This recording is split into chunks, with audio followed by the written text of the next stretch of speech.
Yes, बाकी लोग join हो रहे हैं, शायद आपका दूसरा क्लास होगा, लेकिन 11:20 हो गए तो मैं अभी आगे का स्टार्ट करते हैं।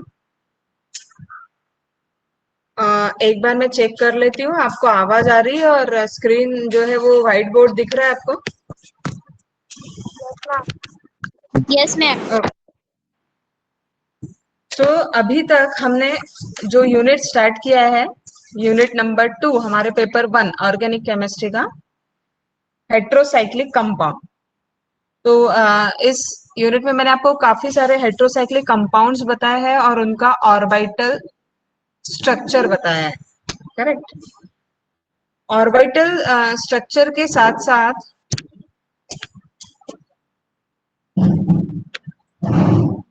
कितनी lone pairs in hydro atoms पर है, क्योंकि हमारा वर्ड क्या है? Word is heterocyclic compound. Hetero का मीनिंग आपको बताया था, हेट्रोसाइक्लिक कंपाउंड्स में one atom, at least one hetero atom आपके रिंग में होता है, जो आपका कंपाउंड है उसमें होता है। 5 मेंबर्ड रिंग हो सकती है, 6 मेंबर्ड रिंग हो सकती है, या फिर थर्ड कैटेगरी कंडेंस रिंग भी हो सकती है। मैं तीनों का एक एक एग्जाम्पल यहाँ पर लेती हूँ। पहले तो 5 मेंबर्ड रिंग में हमने जैसे यहाँ पर एन और इस पर एक लोन पेयर विथ एच ये लिया है, ठीक है? इस पे क्या होती है? एक लोन पेयर होती है। नाइट्रोजन पर एक लोन पेयर रहेंगी। इसको हमने क्या बोला था? Pyrrole.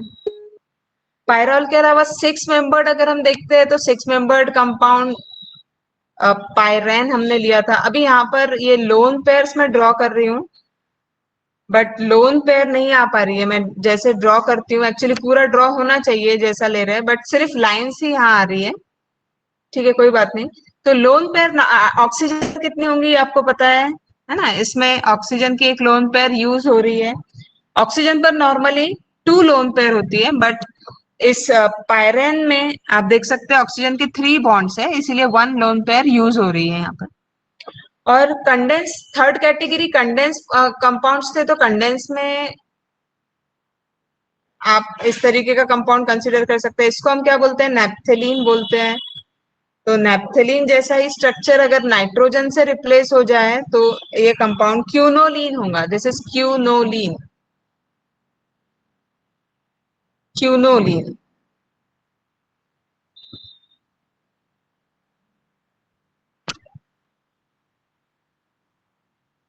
So this is the starting of heterocyclic compound in which there are 5 members, 6 membered, as well as 7 membered compounds are there.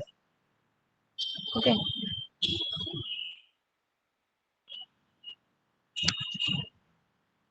So after this structure हमने ऑर्बिटल स्ट्रक्चर देखा था। इन ऑर्बिटल स्ट्रक्चर क्या था? ऑर्बिटल्स थे, जैसे हम अभी 5 membered ring के ऑर्बिटल्स हम देख रहे थे, तो इस तरीके से ऑर्बिटल्स आपको ड्रॉ करना पड़ सकते हैं। अभी मैं ये 5 मेंबर्ड रिंग के लिए ड्रॉ कर रही हूँ, है ना? अगर आप यहाँ नाइट्रोजन ले रहे हैं या ऑक्सीजन ले, सपोज ऑक्सीजन ले रहे हैं, तो क्या नेम था उसका? Oxygen containing this 5 membered ring is furan, है ना? तो यहाँ ऑक्सीजन था, और ऑक्सीजन के जो ऑर्बिटल्स है ये आप दिखा रहे हो इस तरीके से। यहाँ पर आपने लोन पेयर दिखाई, ठीक है? 2 लोन पेयर्स इन 2 ऑर्बिटल्स में रहेंगे। डबल बॉन्ड इनके लेटरल ओवरलैपिंग से बनेगा। तो इस तरीके से आपको ऑर्बिटल स्ट्रक्चर यहाँ दिखाना है, और ऑर्बिटल स्ट्रक्चर के लिए ऑक्सीजन यहाँ sp2 हाइब्रिडाइज है। हाइब्रिडाइजेशन आप सभी को पता है, हम केमिस्ट्री में sp3, sp2 and sp hybridisation पढ़ते हैं। अगर आपने नहीं पढ़ा है तो ये आपको पढ़ने हैं, ये हाइब्रिडाइजेशन स्टेट्स आपको रीड करने हैं पहले के, ये जरूरी है ना? क्योंकि अभी हम हाइब्रिडाइजेशन का एक्सप्लेनेशन पूरा नहीं ले सकते हैं, बट हाँ, अगर आप रीडिंग करते हैं और आपको डिफिकल्टी वहां कोई आती है तो वो मैं आपको हम वो डिस्कस कर लेंगे। अगर हमको आपको नहीं समझ रहा है कोई पॉइंट कि हाइब्रिडाइजेशन में क्या होता है या कैसे, बट पहले रीडिंग कीजिए हाइब्रिडाइजेशन का, तभी ये हो पाएगा। क्योंकि हमारे सिलेबस में हम डायरेक्ट हेट्रोसाइक्लिक कंपाउंड्स पर ही यहाँ शिफ्ट हुए हैं। इसके बाद आपको इन रिंग्स पर किस तरीके से इलेक्ट्रोफिलिक और न्यूक्लियोफिलिक सब्स्टिट्यूशंस होते हैं ये भी हमने देखा था। कैसा सब्स्टिट्यूशन होता है? इलेक्ट्रिक किन पोजीशन पर होता है? न्यूक्लियोफिलिक किन पोजीशन पर होता है? क्या बताया था इलेक्ट्रोफिलिक सब्स्टिट्यूशन के लिए? पहले इलेक्ट्रोफिलिक बताइए।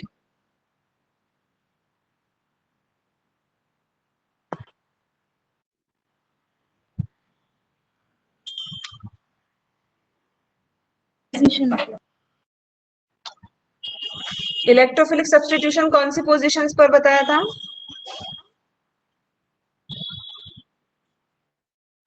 Meta position. यस, और न्यूक्लियोफिलिक 2 एंड 4 मतलब ऑर्थो एंड पैरा पोजीशन पर नॉर्मली न्यूक्लियोफिलिक सब्स्टिट्यूशन रिएक्शंस होंगी। तो आज से हम स्टार्ट करेंगे कुछ रिएक्शन। अभी तक हम इसका स्टार्टिंग का जो हेट्रोसाइक्लिक कंपाउंड से रिलेटेड जो बेसिक चीजें आती थी वो बातें हमने की थी। हेट्रोसाइक्लिक कंपाउंड्स क्या है, कौन कौन से हेट्रोसाइक्लिक कंपाउंड्स हमको पढ़ने हैं, इनमें हेट्रो एटम्स कौन से होते हैं और उन पर कितनी लोन पेयर्स हो सकती हैं। फिर अगर आप इसका स्ट्रक्चर बना रहे हो तो किस तरीके से ऑर्बिटल स्ट्रक्चर बनाओगे और किस पर्टिकुलर एटम को इन्वॉल्वमेंट दिखाना है लोन पेयर का, किन कंपाउंड्स में, और किन कंपाउंड्स में लोन पेयर इन्वॉल्व नहीं होती है। ठीक है। फिर एरोमेटिक कंपाउंड्स है ये, तो एरोमेटिसिटी का एक्सप्लेनेशन वहां आता है, किस तरीके से कंपाउंड एरोमेटिक होता है। एरोमेटिसिटी के लिए आपने साइक्लिक, प्लेनर, कॉन्जुगेटेड, हकेल्स रूल वहां देखा। अच्छा, एक चीज यहाँ ध्यान रखना है कि जो पर्टिकुलर कंपाउंड्स साइक्लिक है, आप बता रहे साइक्लिक है, प्लेनर है, कॉन्जुगेटेड है एंड हकेल्स रूल भी ओबे करते हैं, सो ये कंपाउंड्स एरोमेटिक है। अगर ये 4 स्टेप्स पास कर लेते हैं, all are okay, if all 4 steps are okay then compound is aromatic. But आपको ये ध्यान रखना है कि अगर कंपाउंड सपोज इन तीनों कैटेगरी में है, साइक्लिक है, प्लेनर है, कॉन्जुगेटेड भी है, बट ये रूल ओबे नहीं करता है, तब उन कंपाउंड्स को हम एंटी एरोमेटिक कंपाउंड बोलते हैं। ये बताना इसलिए जरूरी है यहाँ क्योंकि ऑब्जेक्टिव क्वेश्चंस इस पर यहाँ ऐसे होते हैं। तो एंटी एरोमेटिक कौन सा हेट्रोसाइक्लिक कंपाउंड है वो अगर आपको चेक करना है तो वहां फिर 4n+2 पाई वाला रूल ओबे नहीं होगा। मतलब कौन सा फिर रूल ओबे होगा? तो वहां 4n, ओनली 4n इलेक्ट्रॉन्स होंगे, +2 नहीं करना है आपको। मतलब फिर ये 4 के मल्टीपल्स होंगे। यानी अगर किसी सिस्टम में 4 इलेक्ट्रॉन्स है या 8 है, या 4 का टेबल और क्या है, 4 1 4 4 2 8, उसके बाद में 12 है, तो इस तरीके से अगर इलेक्ट्रॉन्स है तब वो हकेल्स रूल ओबे नहीं करेगा। ठीक है, वो पर्टिकुलर कंपाउंड, तब हम उसको क्या बोलेंगे? एंटी एरोमेटिक कंपाउंड उसको बोला जाएगा। अगर किसी सिचुएशन में ऐसा होता है कि यहाँ रूल ओबे कर लिया है बट किसी वजह से उसकी प्लेनरिटी डिस्टर्ब हो गई है ना, या साइक्लिक नेचर डिस्टर्ब हो गया, तो अगर आपको कंपाउंड साइक्लिक नहीं दिखता है या कॉन्जुगेटेड नहीं दिखता है या प्लेनरिटी नहीं है उसमें, ऐसा पता चलता है, तब आप उसको नॉन एरोमेटिक बोल सकते हैं। तो 3 वर्ड्स आते हैं, aromatic, anti aromatic and non aromatic. तो इसका मीनिंग मैंने आपको बताया क्योंकि ऐसे ऑब्जेक्टिव्स होते हैं और जो यूनिवर्सिटी एग्जाम कंडक्ट करती है उनमें भी ऐसे क्वेश्चन बैंक में ऐसे क्वेश्चन देखे जाते हैं कि आपको पूछा जाए which compound is aromatic, non aromatic या एंटी एरोमेटिक। तो ये तीनों चीजें ध्यान में रखकर आपको चलना है। तो इलेक्ट्रोफिलिक, न्यूक्लियोफिलिक सब्स्टिट्यूशन के बाद या इन सारे बेसिक चीजों के बाद अब हम शिफ्ट होंगे to the method of preparation of this heterocyclic compound. First method देखिए। अब ये मेथड, अब जैसे ही रिएक्शन स्टार्ट करते हैं ना, तो रिएक्शन स्टार्ट करने पे क्या होता है, थोड़ा टेंशन शुरू हो जाता है। टेंशन मतलब आपको वो रिएक्शन वैसी ही लिखनी है, प्रॉपरली याद रखना है। इसके पहले भी आप लोग रिएक्शन लिख चुके हैं, वो बात नहीं है कि आपको पता नहीं है कि रिएक्शन में क्या लिखना है, बट क्योंकि हेट्रोसाइक्लिक कंपाउंड्स की रिएक्शन आप फर्स्ट टाइम देख रहे हैं, थोड़ा मेथड जो है लेंदी मिलेगा कहीं कहीं पर। कहीं पर ऐसा है कि सिलेक्टिव है, सिलेक्टिव तो होती ही है ऑर्गेनिक रिएक्शन। तो बहुत सारी चीजें ध्यान में रखकर यहाँ हम फर्स्ट रिएक्शन देखेंगे। From three methyl pyridine, PYRIDINE, pyridine. इस कंपाउंड का नेम क्या हो सकता है ये लिखिए, ये नोट कीजिए। इसका नेम हम लेंगे beta पिकोलिन, PICOLINE, beta picoline. So first method is from 3-methylpyridine या आप उसको बोल सकते हैं बीटा पिकोलिन। आपका कॉपी आपके साथ है, मेरे साथ साथ में रिएक्शन नोट भी करनी है आपको, और इसको प्रैक्टिस भी करनी है एक बार और बाद में क्लास के बाद। तो हम बीटा पिकोलिन का स्ट्रक्चर में ड्रॉ कर रही हूँ। यहाँ नाइट्रोजन है, ये पायरिडीन का सब्स्टिट्यूटेड प्रोडक्ट है, इसीलिए पायरिडीन रिंग हमने बना ली है। और यहाँ इसके थर्ड पोजीशन पर, मतलब first is nitrogen, first second third position पर मिथाइल ग्रुप अटैच किया है। क्या नेम बताया मैंने अभी अभी इसका? 3-मिथाइल पायरिडीन, करेक्ट। तो 3-मिथाइल पायरिडीन इज ओके, या आप इसको क्या बोल सकते हैं? बीटा पिकोलिन। रिएक्शन कौन सी परफॉर्म करना है इस पर मैंने काफी बड़ा सामने एरो लिया है, और यहाँ पर रिएजेंट भी हमको ऐसे ही लिखना है। बट रिएजेंट आप जानते हो, इस रिएजेंट को बहुत सिंपल है, ऑक्सीडाइजिंग एजेंट है, और इसको हम लिखते हैं K2Cr2O7 in H2SO4। क्या बताया मैंने आपको? K2Cr2O7 आप डॉट करके लिख सकते हैं यहाँ, क्योंकि मैंने बताया आपको डॉट नहीं आ रहा है। मैं स्क्रीन पर सिर्फ लाइंस या मैं लिख सकती हूँ, बट जब भी मैं पॉइंट देती हूँ, पॉइंट इस स्क्रीन पर नहीं आ रहा है, ठीक है। सो आप यहाँ लिख सकते हैं रिएजेंट का नेम पोटेशियम डाइक्रोमेट इन H2SO4। रिएक्शन कौन सी बताई है? रिएक्शन का टाइप क्या बताया है? ऑक्सीडेशन। ऑक्सीडेशन क्या होता है? कौन कौन से डेफिनेशन ऑक्सीडेशन की बता सकते हैं आप?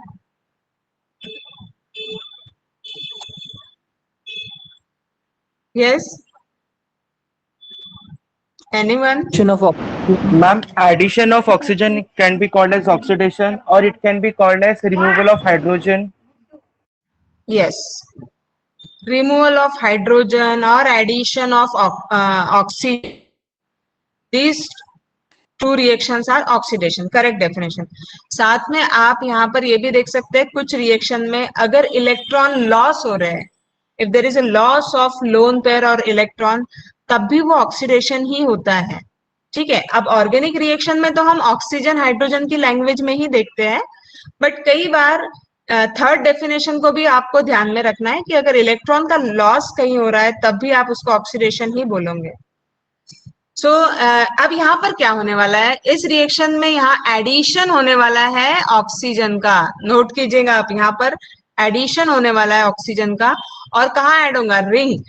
एरोमेटिक रिंग को डिस्टर्ब नहीं करना है जब तक इंस्ट्रक्शन नहीं मिलते हैं कि देखिए यहाँ पर हमारी रिंग ब्रेक होने वाली है। जब तक ऐसे इंस्ट्रक्शन नहीं मिलते हैं, आपको रिंग ब्रेक नहीं करनी है, ठीक है। पायरिडीन रिंग वैसी ही रहेंगी। तो ऑक्सीडेशन कहाँ होगा? साइड चेन पर ऑक्सीडेशन होगा। ये होता है नॉर्मली, ये जो K2Cr2O7 है, ये बहुत अच्छा ऑक्सीडाइजिंग एजेंट है, बट उतना मतलब इससे भी ज्यादा स्ट्रॉन्ग ऑक्सीडाइजिंग एजेंट हमारे लिस्ट में है, हम आगे कहीं ना कहीं यूज करेंगे। जैसे V2O5 भी है, वैनेडियम पेंटॉक्साइड, या कुछ और भी organometallics, sorry D block elements जो है ट्रांजिशन मेटल्स, उनके ऑक्साइड्स भी यूज होते हैं। तो वो आगे की बात है कि और कौन से ऑक्साइड्स है जो ऑक्सीडाइजिंग एजेंट है। अभी फिलहाल हमने पोटेशियम डाइक्रोमेट देखा, मैंने आपको इसके बारे में क्या बताया? It is a very good oxidising agent, और साइड चेन के ऑक्सीडेशन के लिए हम स्पेशली इसको यूज करते हैं। तो हमारी साइड चेन ऑक्सीडाइज हो गई है। अब इसमें किसी को कुछ प्रॉब्लम होगा, शायद आप लोग ये सोच रहे होंगे कि H2 कहाँ गया? आपने तो यहाँ COOH ही लिखा है, बट हमारे स्टार्टिंग कंपाउंड में टोटल 3 हाइड्रोजन थे। तो आपको याद होगा, मैंने लास्ट क्लास में आपको ये बताया था कि हमारी ऑर्गेनिक रिएक्शन वेल बैलेंस्ड नहीं होती है। जरूरी नहीं है आपको सारी चीजें यहाँ, सारे एटम्स बैलेंस कर मिले। अगर मैं आपको यहाँ ऐसा लिख दूं प्लस H2O, तो शायद आप समझ जाएंगे कि हाँ, यहाँ पर जो 2 एक्स्ट्रा ऑक्सीजन थे, तो सॉरी हाइड्रोजन थे, हाइड्रोजन ऑक्सीडाइज हो गए हैं और वाटर मॉलिक्यूल के फॉर्म में ये हो गया है। बट यहाँ लिखने की जरूरत नहीं है, क्योंकि जरूरी नहीं है आप इसको वेल बैलेंस करो। आगे बढ़ते हैं यहाँ पर और रिएक्शन की सेकंड स्टेप पर हम जाएंगे। अब देखिए, हम मेथड ऑफ प्रिपरेशन देख रहे थे, मेथड ऑफ सिंथेसिस देख रहे हैं किसकी, हेट्रोसाइक्लिक कंपाउंड की। हमारा एम ये एसिड बनाना नहीं है, हमारा एम है पाइरिडीन प्रिपरेशन। सो इस कंपाउंड से पाइरिडीन तक हम कैसे पहुंचेंगे, हमको COH ग्रुप नहीं चाहिए। और कोई बता सकता है कि अगर हम रिमूवल ऑफ CO2 करते हैं तो इस रिएक्शन को क्या बोला जाता है? हमको CO2 नहीं चाहिए, इसको निकाल देना है हमको, कार्बोक्सिलेशन बोलते हैं हम। और इसके लिए हम यहाँ इसको हीट करेंगे, इस कंपाउंड को हीट करेंगे विद कैल्शियम कार्बोनेट। ठीक है, 12th से हम ये रिएक्शन देखते आ रहे हैं, decarboxylation by heating with calcium oxide. So simple method थी। मैंने आपको सभी एजेंट्स के ऑक्सीडाइजिंग एजेंट या रिएक्शन के टाइप्स बताए, ऑक्सीडेशन आपको बताया, दिस वन इज डीकार्बोक्सिलेशन, और आपका पाइरिडीन प्रिपेयर हुआ। तो सिंपली अगर पूछा जाए आपको, how will you prepare pyridine from 3-methyl pyridine? So here we use 2 steps. First step is oxidation and another step is decarboxylation. Option में पूरी रिएक्शन नहीं लिखना पड़ेंगी, ये आपको भी पता है। तो ऑप्शन कैसे हो सकते हैं? The 2 steps are as follows: oxidation and decarboxylation, decarboxylation and oxidation, है ना? या ऐसा हो सकता है reduction and decarboxylation, या decarboxylation and reduction। There are so many option, उसको आप कैसे भी, आपको रैंडमली अरेंज करके 4-5 ऑप्शन दिए जा सकते हैं, बट हमको करेक्ट ऑप्शन पता है। First is oxidation and second step is decarboxylation. So I think आपके समझ में आया होगा, आपने नोट की होंगी रिएक्शन, और इसका ऑब्जेक्टिव भी कैसा भी पूछा जाए आपको स्टेप्स अपनी ध्यान रखनी है और ऑक्सीडाइजिंग एजेंट भी ध्यान रखना है। So first method of preparation of pyridine is from beta picoline, that is 3-methyl pyridine. Correct? First method is here. Now second method. Second method of preparation of pyridine is from, पहले हम reagent का reactant का name लिखते हैं, पेंटामिथाइल lead. अब देखिए, ये पेंटामिथाइल word मैंने ले लिया, लेकिन इसी को अटैच आगे इसको हम लिख रहे हैं पेंटामिथाइलिडीनामाइन, AMINE। तो डायअमाइन वर्ड साथ में ही हमने ले लिया है, मिथाइलिन डायअमाइन, पेंटामिथाइलिन डायअमाइन, DIAMINE। जहां पर भी आई आ रहा है मैं आपको स्पेलिंग रीड कर रही हूँ, क्योंकि आई और ई में आपको यहाँ समझ में आए। वैसे आई अलग लिखा जाता है, मैं आई ऐसा लिख रही हूँ और ई पूरा क्लियर है, तो इसलिए आप समझ सकते हैं यहाँ। सो दिस स्टार्टिंग कंपाउंड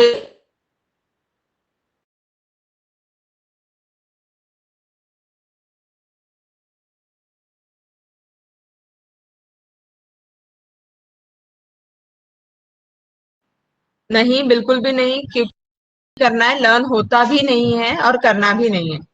ठीक है, सो यहाँ इसका स्ट्रक्चर हम पेंटा मीन्स 5 से लेंगे, methylene means 5 methylene groups are here.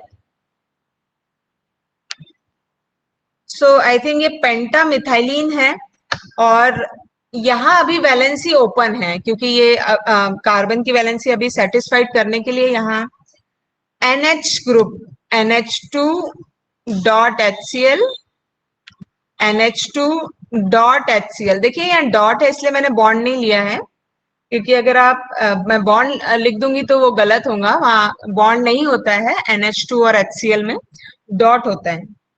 So पेंटामिथाइलिन diamine hydrochloride यहाँ लिया है। क्यों इसको हम यहाँ डॉट लगाते हैं और बॉन्ड नहीं लगाएंगे, इन दोनों के बीच में बॉन्ड नहीं आना चाहिए, ऐसा क्यों है? NH2 के बाद डॉट HCl है, क्या लगता है आपको? क्योंकि हमने जो स्टार्टिंग कंपाउंड लिखा पेंटामिथाइलिन डायअमाइन, वो तो यहीं पर पूरा हो गया है ना, यहीं तक पूरा हो गया, this is पेंटामिथाइलिन diamine. But actually इसका जो स्टार्टिंग मटेरियल अवेलेबल होता है इजीली, है ना, उसको हम लेते हैं स्टार्टिंग में। सो इसका हाइड्रोक्लोराइड फॉर्म यहाँ पर लिया गया है। और क्योंकि जब आप अमाइन को HCl के साथ यहाँ ट्रीट करोगे तो इसका सॉल्ट बनेगा, यहाँ पर इसका सॉल्ट फॉर्म होगा और वो सॉल्ट HCl इस तरीके से दिखाया जाएगा। ठीक है, तो यहाँ बिल्कुल भी कभी ऐसा बॉन्ड नहीं लगाना है ना, ऐसे बॉन्ड नहीं लगाना है। इसको मैं वापस बैक कर रही हूँ, आपको यहाँ डॉट लगाना है। So this is pentamethylene diamine hydrochloride. इस कंपाउंड को हम क्या करेंगे, टू गेट पायरिडीन, इसको हीट करना चाहिए, इसका हीटिंग किया जाएगा। हीटिंग कैसे होता है, अब हीटिंग देखिए, यहाँ हीटिंग नॉर्मली हाई टेम्परेचर पर ही हीट करना होता है। टेम्परेचर मतलब लगभग 300 अब केल्विन अबव अगर जाता है, आप हाई टेम्परेचर इसको बोल सकते हैं। सो हीटिंग किया जाएगा। यहाँ हीटिंग में आपको जो प्रोडक्ट मिलेगा, ये आपने यहाँ तक लिख लिया है आपके कॉपी में, मैं आगे इसको, क्योंकि यहाँ स्पेस कम है, मैं आगे बढ़ाती हूँ। सो आगे हमको प्रोडक्ट क्या मिलेगा, ये देखिए CH2 इस तरीके से लिया था हमने, पेंटामिथाइलिन आ गया है ये पेंटामिथाइलिन ग्रुप हमारा। बट अभी यहाँ पर देखिए, यहाँ पर ऐसे रिंग बन जाती है। जो हमारा 2 अमाइनो ग्रुप्स थे ना, उन 2 अमाइनो में से 1 अमीनो ग्रुप यहाँ यूज हो रहा है। तो यहाँ इसका मैं बैलेंसिंग करती हूँ और एक हाइड्रोजन जो है लेस कर देंगे। सो अब ऐसी रिंग आपकी बन गई है, ये 6 मेंबर्ड रिंग है। इसको आप ऐसे भी लिख सकते हैं या देख सकते हैं, ऐसा भी ड्रॉ कर कर देख सकते हैं। इस टाइप की रिंग ये बनी है। Okay,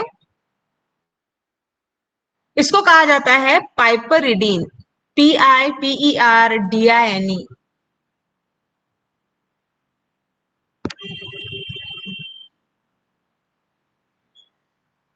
this is E पाइपरिडीन।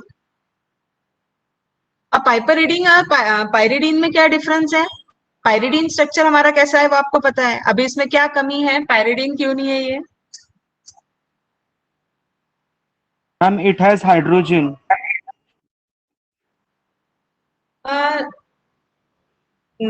Not only that, सिर्फ नाइट्रोजन पर हाइड्रोजन है वही बात नहीं है, और भी दूसरी कौन सी बात है जो इंपॉर्टेंट चीज है यहाँ पर? Double bond. Ma'am, double bonds. Double bond, yes double bond, alternate double bonds यहाँ पर नहीं है, जो इस कंपाउंड को एरोमेटिक बनाने वाले हैं आगे, है ना। सो अब इसको एरोमेटिक बनाने के लिए क्या करना चाहिए, क्या किया जाना चाहिए? यहाँ पर 2 हाइड्रोजन है। ओके, ये आप देख सकते हैं यहाँ 2 है, हमको 1 ही चाहिए। सो अगर मैं यहाँ से अब हाइड्रोजन कम करूंगी या हाइड्रोजन हम यहाँ से रिमूव करेंगे तो कौन सी रिएक्शन होंगी? अभी आपने ही बताया था, अब कौन सी रिएक्शन करनी होगी हमको? Oxidation. बेटा ऑक्सीडेशन तो, yes oxidation, removal of hydrogen को आप ऑक्सीडेशन बोल सकते हैं, करेक्ट है, ठीक है। बट ऑक्सीडेशन के लिए क्या करना चाहिए? ऑक्सीडेशन और रिमूवल ऑफ हाइड्रोजन के लिए यहाँ हम यूज करेंगे concentrated H2SO4, use concentrated H2SO4 at 573 kelvin temperature. बहुत ज्यादा हाई टेम्परेचर यहाँ लिया है, 573 केल्विन। सो ऐसा करने से क्या होगा, आप जब इस पाइपरिडीन को, जो एरोमेटिक नहीं है ना, piperidine 6 membered ring, but piperidine is not aromatic as it has no alternate single and double bonding. So to get the alternate single and double bond, we are doing reduction by using concentrated H2SO4 at 573 Kelvin, and the product is pyridine.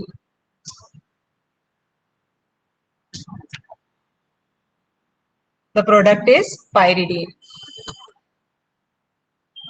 So बहुत difficult थी दोनों reaction, थोड़ा बहुत याद रखना है। ऐसे देखने में तो आसानी लगती है, जब आपके सामने रिएक्शन लिखी हो तब आसान ही लगता है, बट आपको अब 3 मिथाइल पायरिडीन मतलब बीटा पिकोलिन है, और यहाँ हमने सेकंड स्टेप में पेंटामिथिलिन डायमीन यूज किया है। अब पेंटामिथिलिन डायमीन का भी हमको स्टेबल फॉर्म यूज करना होता है, इसीलिए हमने उसका हाइड्रोक्लोराइड फॉर्म यूज किया। है ना। हाइड्रोक्लोराइड को जब आपने हीट किया तो आपका पाइपरिडीन मिला। पाइपरिडीन एरोमेटिक कंपाउंड नहीं था और उसको आपने एरोमेटिक कैसे बनाया? By heating it with concentrated H2SO4। सो ये दो रिएक्शन आपने नोट की है और आपके समझ में आई है? Yes, ma'am. Yes, ma'am. Okay. सो इसको लास्ट में अगर पूछा जाए तो फिर आप बता पाओगे, है ना, क्योंकि अभी तो सभी को याद होगा, तुरंत में तो सभी को याद रहता है। थोड़ी देर बाद देखते हैं, क्लास के एंड में हम फिर से मैं आपको ये पूछूंगी दो रिएक्शंस। थर्ड जो है प्रिपरेशन हमारी आती है फ्रॉम पायरोल। सो मुझे कोई पायरोल की इंफॉर्मेशन देगा, क्योंकि मैं आपको एरोमेटिक कुछ रिंग्स पहले आपसे शेयर कर चुकी हूँ, है ना। फ्यूरैन, पायरोल, पायरिडीन, थायोफिन, ये हमने 4 रिंग्स ली थी। तो पायरोल कैसी रिंग थी? 5-membered ring. 5-membered ring having which heteroatom? Nitrogen. Yes. So 5-membered aromatic ring having nitrogen is pyrrole. यहाँ हाइड्रोजन लिखना चाहिए या नहीं लिखना है? Yes, ma'am, लिखना चाहिए. Yes, ma'am. Yes, correct. So this is pyrrole. Now, अब आप सोचिए, यहाँ पर हमको थोड़ा सोचना है। सोचने से क्या होता है, रिएक्शन याद रहती है। पायरोल है, पायरिडीन बनाना है, पायरिडीन 6-membered है, तो क्या ऐड करना है हमको? नाइट्रोजन तो ऑलरेडी है यहाँ पर, सो क्या ऐड करना रहेगा तो ये 6-membered हो जाएगा? Carbon. Lone pair. Carbon add करना है। लोन पेयर तो है ही नाइट्रोजन पर, हमको एक्सपांशन करना है। नोट कीजिए आप, इस वर्ड को कहा जाएगा रिंग एक्सपांशन। और रिंग एक्सपांशन में आपको कार्बन यहाँ इंसर्ट करना है। और कोई भी रिएक्शन जिनमें आप कार्बन इंसर्ट कर रहे हो या रिंग को फ्रॉम 6-membered आप 5-membered कर रहे हो, ऐसे बहुत कम रिएक्शन में होता है कि रिंग पहले 6-membered थी फिर 5-membered हो गई। ऐसा नहीं होता है, क्योंकि स्टेबिलिटी के हिसाब से ये बहुत कम बार होता है। होता नहीं है ऐसा मैं नहीं बोलूंगी, बट बहुत कम बार होता है। हम यहाँ क्या कर रहे हैं, हम रिंग का एक्सपांशन कर रहे हैं। क्या कर रहे हैं? 5-membered to 6-membered। ये स्टेबली ओके है ना। ऐसा करना स्टेबली ओके है। और क्यों ओके है स्टेबली? बिकॉज आपको पता होगा 5-membered रिंग में बॉन्ड एंगल स्ट्रेंथ ज्यादा होता है, जबकि 6-membered रिंग में बॉन्ड स्ट्रेंथ कम हो जाता है as compare to 5-membered। So 6 is a very stable ring. 6-membered ring is very stable. अगर आप इसके बिलो जाते हो तब भी स्टेबिलिटी कम होती जाएंगी, इसके अबाव जाओगे तब भी रिंग स्टेबिलिटी कम होंगी बिकॉज ऑफ एंगल स्ट्रेंथ, है ना। तो ये इंफॉर्मेशन भी आप साथ में नोट कर सकते हैं। सो अभी रिंग एक्सपांशन, ये अब बात फाइनल है कि हमको रिंग एक्सपांशन करना है, वो आगे बढ़ाते हैं कि कैसे करना चाहिए। सो यहाँ पर ये CH2Cl2 हम लेंगे। क्या नाम होना चाहिए इस CH2Cl2 का?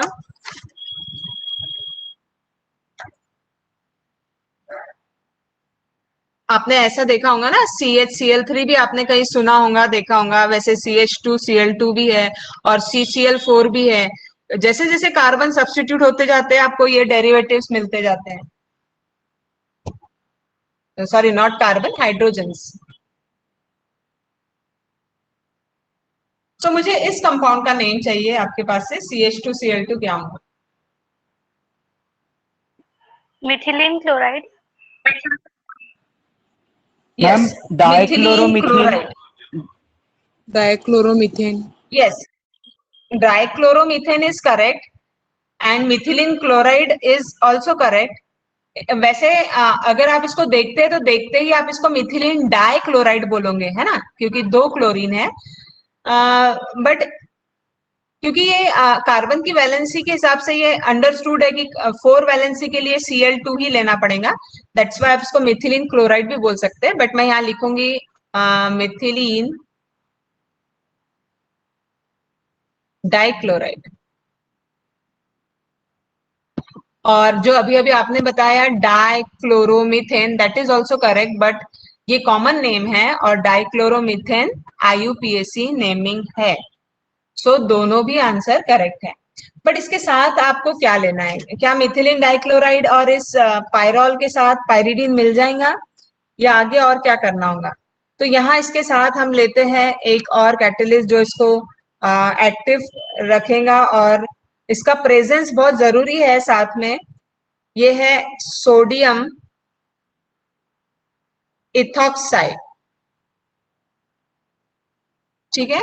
सोडियम इथॉक्साइड ये यहाँ बेस का काम करता है और कार्बन इंसर्शन में रिंग का ओपनिंग यहाँ पर होना पड़ेगा। ये रिंग टूटेंगी ना, ब्रेक होंगी तभी तो कार्बन इंसर्ट होगा यहाँ।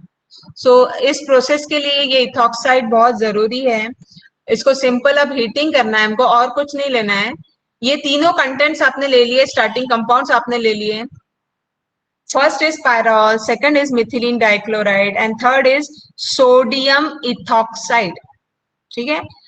इन तीनों को अगर आप हीट कर रहे हो साथ में, रिंग एक्सपांशन होगा और आपका प्रोडक्ट पायरिडीन यहाँ प्रिपेयर होगा। मैं यहाँ लिख रही हूँ प्रोडक्ट पायरिडीन, ओके। अब यहाँ पर बहुत सारे साइड प्रोडक्ट निकलने वाले हैं, है ना, क्योंकि रिएक्शन में हमने ना ही Na का यूज किया है, रिंग हमारा प्रोडक्ट बन चुका है ना, सो पायरिडीन। बट साइड प्रोडक्ट क्या क्या होने चाहिए, क्या हो सकते हैं? Na के साथ Cl बड़े अच्छे से निकलता है, आपको पता है, एक मेटल है दूसरा नॉन मेटल है, तो ये बॉन्ड तो बहुत अच्छे से बनता है, तो यहाँ आपको NaCl मिलेगा। और C2H5O यहाँ इथॉक्साइड आयन भी है, तो यहाँ अल्कोहल भी बनेगा C2H5OH। So these two are the side product in this preparation of pyridine from pyrrole, ठीक है। मैं जस्ट कुछ सेकंड रुकूंगी, आप थोड़ा देख लीजिए रिएक्शन, थर्ड रिएक्शन थी फ्रॉम पायरॉल, फिर आगे बढ़ते हैं।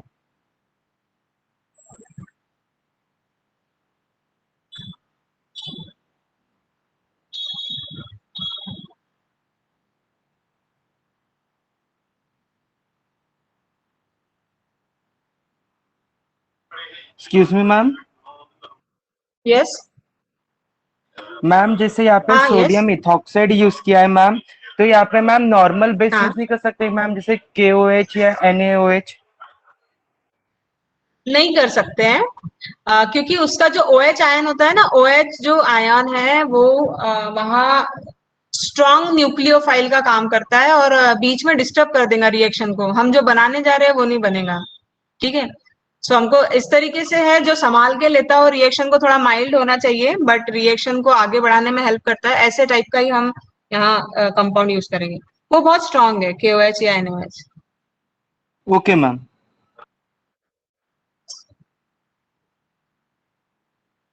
ओके, सो ये थर्ड रिएक्शन आप लोगों ने नोट की है, मैं लास्ट में पूछने वाली हूँ। और एक नंबर 1 जो थी from preparation from 3-methyl pyridine थी, है ना। Second is from pentamethylene diamine,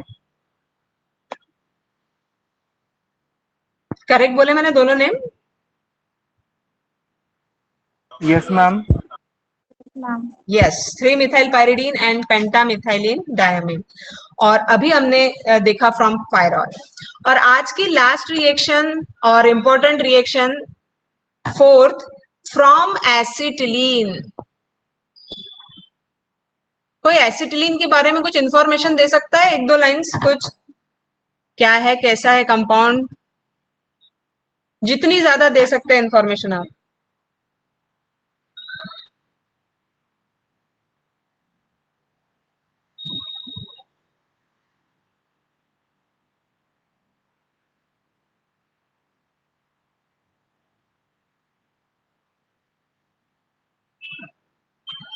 किसी को पता नहीं या मेरी आवाज नहीं आ रही है? C2H2 formula.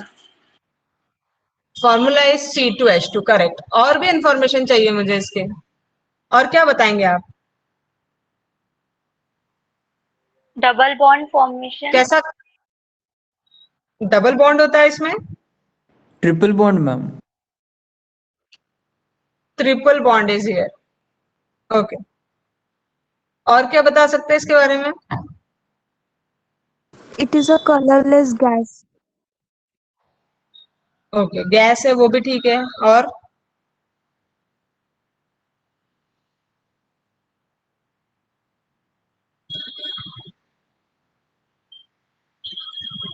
ये हम एक बात मैं ये बता सकती हूँ, आप लोगों ने ये पहली बार कंपाउंड 9th क्लास में ही देखा है ना? वहीं से हाइड्रोकार्बन की शुरुआत हो गई है, फिर 10th में भी पढ़ा है, 11th में तो पूछो मत, 12th में पूछो मत, बहुत सारी रिएक्शन थी। और उसके बाद भी अभी फ्रॉम 2 years कहीं ना कहीं एसिटिलीन आया ही है। सो इसके बारे में आप इसको देखते ही बोलोगे it is a unsaturated hydrocarbon containing 2 carbon atoms with triple bond, and this compound is sp3 hybridized compound, and definitely it is a gas. Okay, it comes under alkynes. alkynes के अंडर आता है, unsaturated hydrocarbon है और ये sp3 hybridized है। अगर हम ये नहीं बता पा रहे हैं इसके बारे में, या हमको नहीं पता है, तो हम इसके रिएक्शन का क्या करेंगे? पायरिडीन बनाकर क्या करेंगे? ये तो बहुत पहले ही है ना। सो ये सामने आते ही आपको ये चीजें बतानी है, ठीक है? यहाँ पर मैं इसको ट्वाइस लेती हूँ, 2 times इसको लिया है, और 2 times लेने पर ये कार्बन कितने हो जाएंगे? फिर बैलेंसिंग 4 कार्बन हो जाएंगे, करेक्ट? अब इसके साथ HCN भी हमको लेना है। What is HCN? साइनाइड। अब ये रिएक्शन को परफॉर्म किया जाता है इन रेड हॉट ट्यूब, ठीक है? सो ये मिक्सचर एसिटिलीन और हाइड्रोजन साइनाइड का रेड हॉट ट्यूब में लिया जाता है। रिएक्शन मतलब काफी ध्यान से करना होती है, नॉर्मल लैब में हम नहीं कर सकते हैं। हमारे लैब में ये गैस हम हमारे लैब में कर सकते हैं क्या कॉलेज में? क्योंकि एसिटिलीन कहाँ से हम एक तो गैस है, अभी आपने बताया ना, तो गैस का कंट्रोलिंग कहीं पर भी है रिएक्शन में, तो आपको ये बहुत रिएक्शन सेंसिटिव हो जाती है, बहुत ध्यान से करना होता है, ठीक है? तो ये चीज का ध्यान रखना है कि हम इसको रेड हॉट ट्यूब में इस गैस को ले रहे हैं और फिर उसमें हाइड्रोजन साइनाइड भी उसी ट्यूब में पास कर रहे हैं। सो ट्यूब में दोनों को पैक करके ना फिर हीटिंग किया जाता है रेड हॉट, जब तक ट्यूब रेड हॉट नहीं हो जाती है। और जब ये tube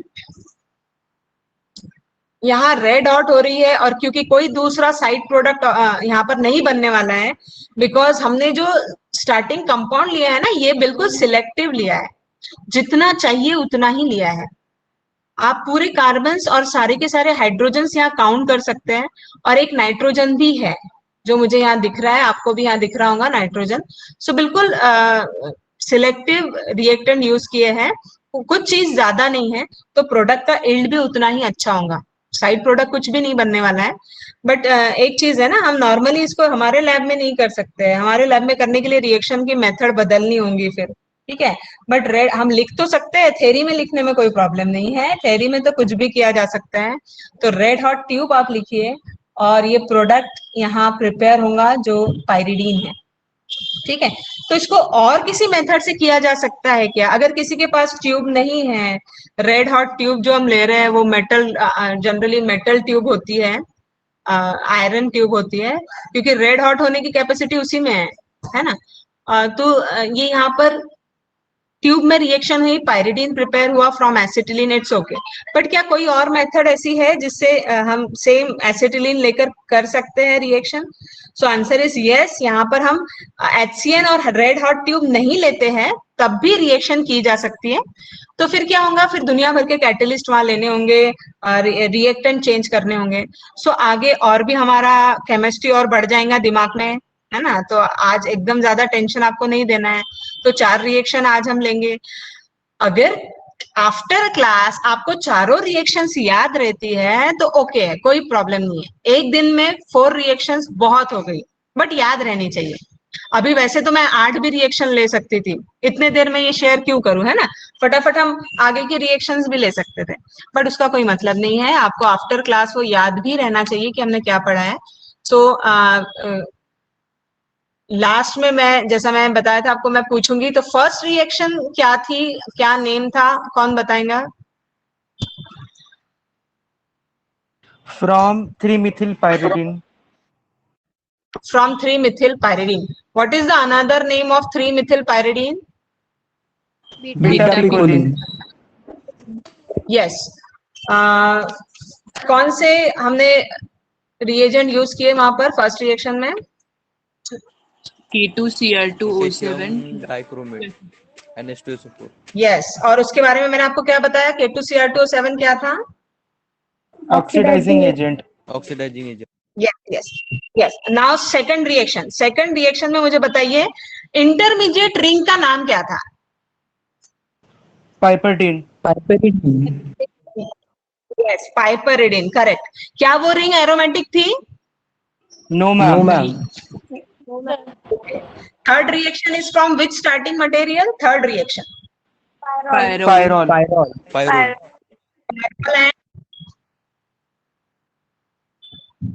Methylene dichloride. Okay. And now the last one is from acetylene. Acetylene के लिए क्या स्पेशलिटी बताई है, कैसे करना है परफॉर्म, थोड़ा एक्सप्लेन कीजिए एक सेंटेंस में।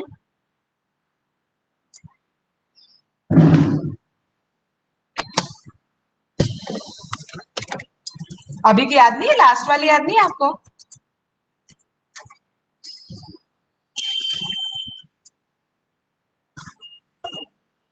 एसिटिलीन विथ HCN, है ना, in red hot tube. Okay, Yes, Yes, ma'am. ma'am. Okay okay.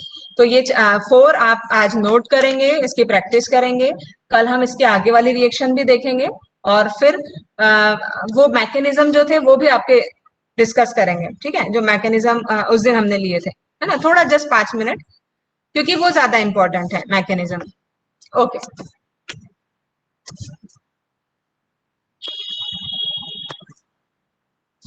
अभी किसी को और कुछ पूछना है?